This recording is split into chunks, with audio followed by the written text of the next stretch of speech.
Je m'appelle Stéphanie D, j'ai 39 ans. À l'âge de 18 ans, j'ai rencontré un homme de 9 ans de plus que moi, dont je suis tombée amoureuse. Au début, j'étais sa princesse. Au bout de 2 mois, je suis tombée enceinte de lui.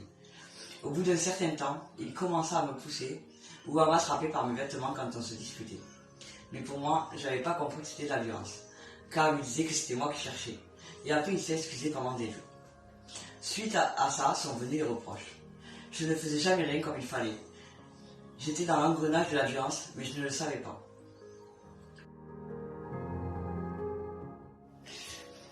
Vous êtes des femmes, vous êtes tout le temps égales que les hommes.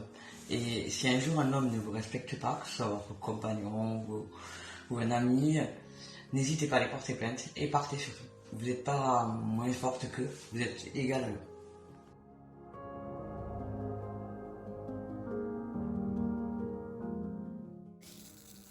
Bonjour, moi je suis au lycée donc j'ai vu pendant toute mon enfance ma mère se faire battre par mon beau-père. Je me suis faite moi-même battre et touchée sexuellement par ce dernier. D'avoir été témoin de toute cette misère m'a fait faire des crises d'angoisse, de pleurs, ainsi que d'énormes doutes et cauchemars. À cause de toute cette violence, j'ai grandi plus vite que les autres petits de mon âge. J'ai loupé aussi beaucoup d'étapes.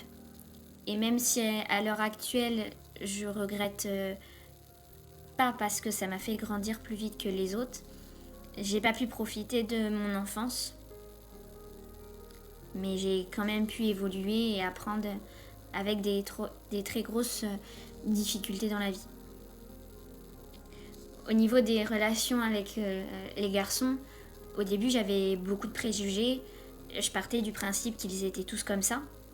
Et c'est mon frère de cœur qui m'a ouvert les yeux et voir qu'il y avait des garçons qui pouvaient être très gentils. Et à partir du collège, j'ai pu commencer à m'ouvrir un peu plus aux garçons. J'aimerais dire à tous les enfants ou adolescents qui sont victimes ou témoins de violences conjugales que tout peut s'arranger avec le temps.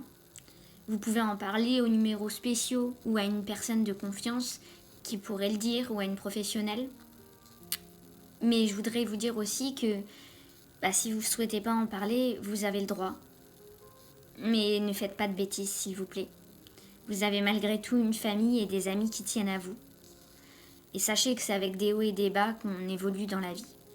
Soyez forts comme je l'ai été toute ma vie et montrez-leur que vous pouvez le faire.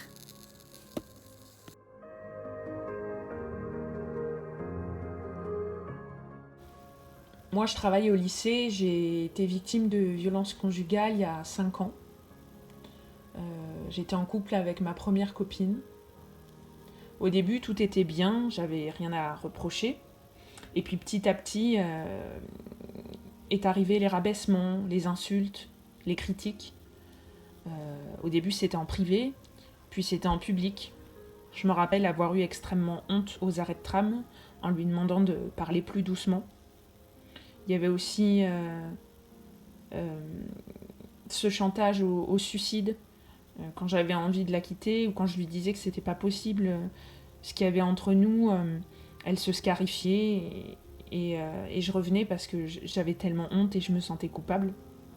Il m'a fallu plusieurs années pour me rendre compte que cette violence-là, ses mots, tout son comportement, ses mensonges aussi, parce qu'elle m'a énormément trompée, tout ça c'était de la violence et c'était de la violence conjugale.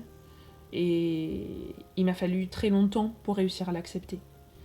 Ce qui a fait que j'ai réussi à partir, c'est qu'un jour, elle est allée plus loin que la violence verbale et psychologique. Elle m'a carrément poussée et je suis restée en état de sidération et de choc. Mais c'est ce qui a fait que j'ai réussi à partir, parce que je me suis dit, qu'est-ce que je dirais à ma petite sœur ou à une amie ou à ma mère si elle vivait ces choses-là? Je leur dirais de partir.